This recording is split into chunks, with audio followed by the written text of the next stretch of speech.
তোমাদের পালনকর্তার কাছে ইস্তেগফার করো, নিশ্চয়ই তিনি ক্ষমাশীল।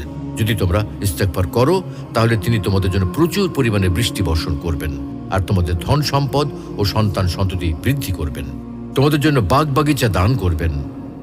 তাই তো হুদ আলাইহিস সালাম নিজ সম্প্রদায়কে বলছেন, وَيَا قَوْمِ اسْتَغْفِرُوا رَبَّكُمْ ثُمَّ تُوبُوا إِلَيْهِ يُرْسِلِ السَّمَاءَ